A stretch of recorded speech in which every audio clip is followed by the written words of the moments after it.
Hello everyone, in today's video we are going to learn about temporally ordered routing algorithm. So let's get started.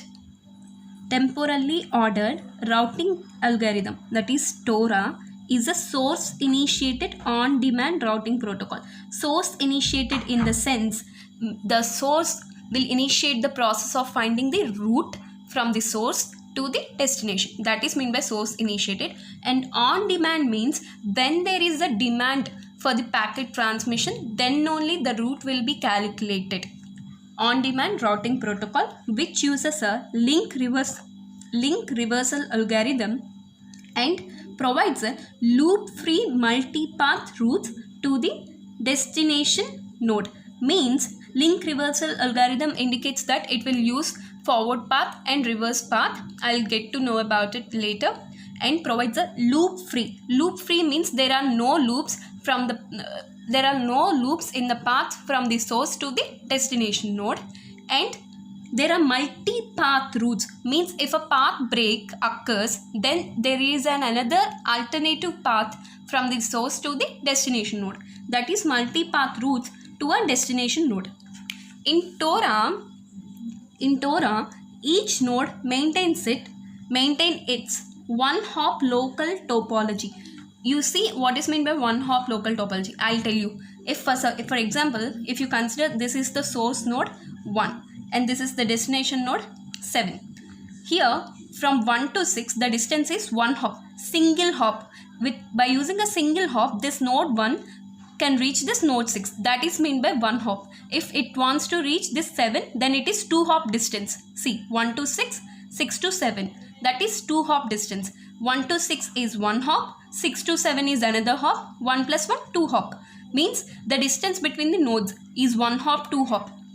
In TORA, each and every node in the network maintains its one hop local topology information and has also the capability of detecting partitions. It means the node itself can detect the partitions if ever happens in that network. TORA has a unique property of limiting the control packets to a small region during the reconfiguration process initiated by a path break. You see, TORA has this unique property. If a link breaks within a network, then a lot of control packets will be generated, right? Saying that the link has been broken, etc., etc. Those are known as route error notifications. These are known as control packets. TORA will limit those control packets to a small region in order to reduce the congestion and control overhead during the reconfiguration process. When will this reconfiguration process happen? When a link breaks or when a new link is added, right? So in this reconfiguration process initiated by a path break, at that point of time it will limit the control packets to a certain region only.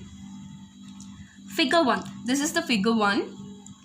Figure 1 shows the distance metric, measured distance used in TORA, which is nothing but the length of the path or the height from the destination. You see, we are going to use this distance metric, height from the destination or length of the path, which is represented as h of n.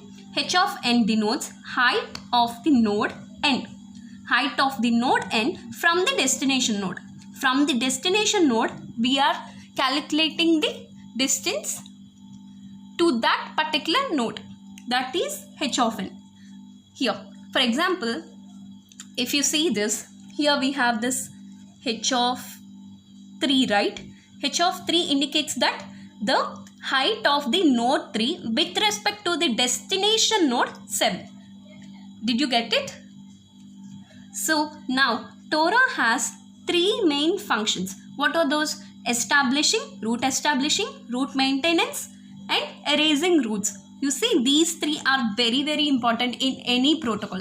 But in TORA, here these 3 are mentioned in a very specific way: establishing, maintaining, erasing routes. These are the main important functions of TORA. Route establishment, you see, route establishment function is preferred only when a node requires a path to a destination. As I have already told you, Tora is a source initiated on-demand routing protocol. So this route establishment function is preferred only when a node requires a path to a destination, but does not have any direct link. Means there is no direct link from source node to the destination node. It involves some indirect ways also, intermediate nodes also, when a node requires a path to a destination but does not have any direct link. This process establishes a destination oriented directed acyclic graph DAG, which is very, very important in this Tora, using a query update mechanism. Here we are going to establish we are going to create the path between the source node and the destination node by using this query update mechanism.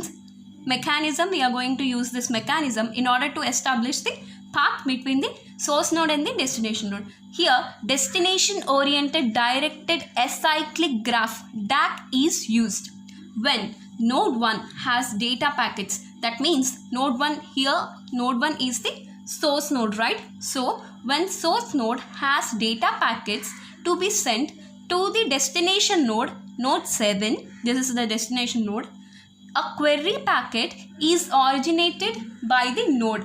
You see, when node 1, this is the source node, it has some data packets to be sent to its destination node, then this node 1 will originate a query packet with the destination address, included in it. You see, with the destination address included in it. So here whenever the source node 1 needs to send some data packets to destination node 7, this source node 1 will initiate a query packet with the destination address. The packet has to move, right? Where it has to go, it doesn't know, right? So the source node will add the destination address. This query packet is forwarded by intermediate nodes 2, 3, 4, 5, 6 and reaches the destination node. You see, here the source node will originate the query packet. How it will go? Via these intermediate nodes, right? So these intermediate nodes 2, 3, 4, 5, 6 will forward the query packet from the source node to the destination node 7 or any other node which has a route to the destination. Means the intermediate nodes will forward the query packet to the destination node or any other node which has a direct link to the destination node.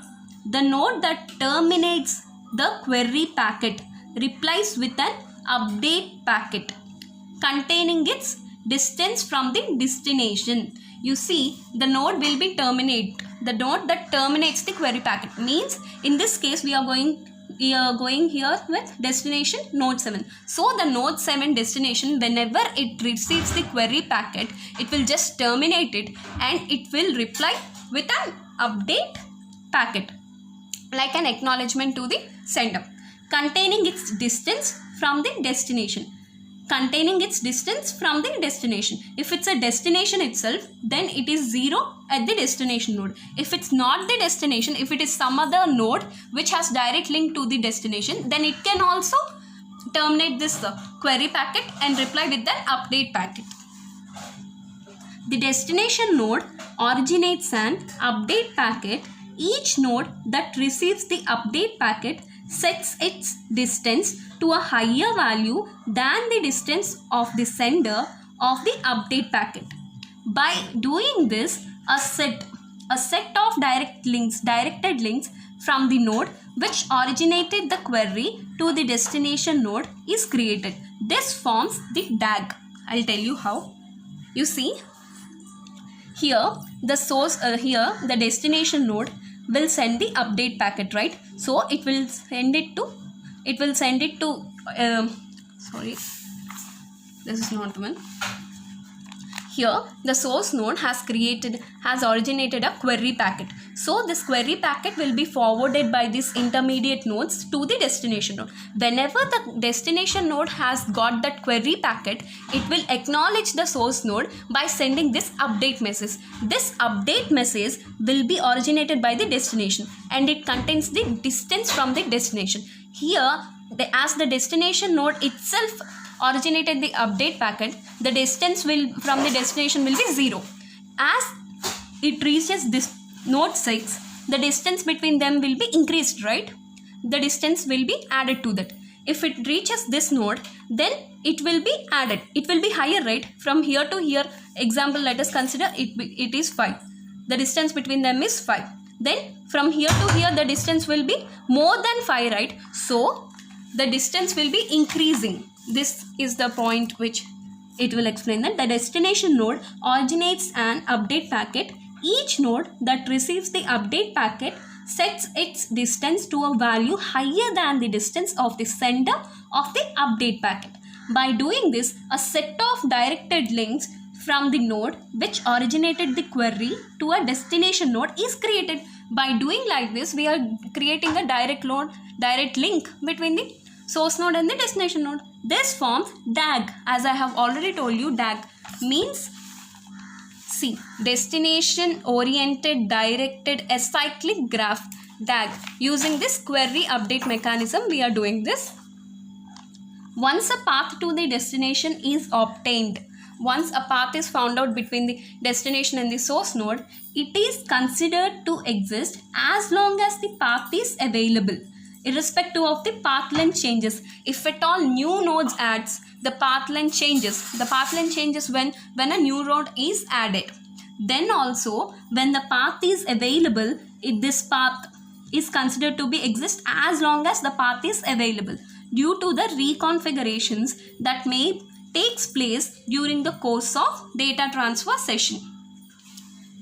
During the course of data transfer session, that is route establishment. Now we are going to see route maintenance and erasing of the routes. So here, when an intermediate node,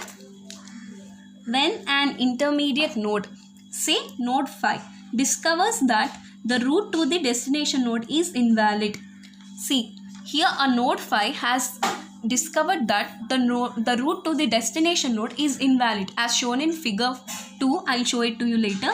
It changes its distance value to a higher value than its neighbors. That means it will change its distance value. Distance value means height of the node from the destination node. It will change that value and originates an update packet. It will originate an update packet. The neighboring node 4 that receives the update packet reverses the link between the 1 and 4, nodes 1 and 4, and forwards the update packet. This is done to update the DAG corresponding to the destination node 7. This results in a change in the DAG. If the source node has no other neighbor that has a path to the destination, it initiates a fresh query update procedure. I'll tell you how this happens. See this figure 2. Here the link breaks between the node 7, destination node 7 and the node 5. This into symbol indicates that the link has been broken. So the link break occurred between nodes 7 and 5. So this node 5 will send the update packet to the node 4. When this node 4 gets the update packet, then it will reverses the link between the node 1 and the node 4, such that the source node will get to know that the path is no longer a good path. It has a broken link. Then this node 1 will reinitiate the process of query update mechanism in order to find the path between the source node and the destination node. That's it.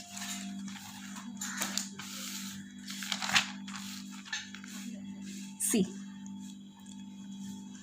assume that the link between nodes 1 and 4 breaks. Node 4 reverses the path between itself and node 5 and sends an update message to node 5. Since this conflicts with the earlier reversal, A partition in the network can be inferred if the node detects a partition. It originates a clear message. A clear message will be originated by the node if that node detects a partition in the network, which erases the existing path information in that partition related to the destination. What is this? We'll see it. See, here the link between this has been reversed, right? See, in this, the link between this has been reversed. So, and now here, as the network partition has been detected, means the network, there is no link between node 7 and node 5. Then this node 5 to node 7, node 4 will also get a reverse link, right? Here the link is forward, here it is reverse link. Therefore, network partition has occurred. See, two networks has formed. Two networks has formed, right? So here node 4 and node 5 reverse their links in order to update their path. So this is the root maintenance in the Torah.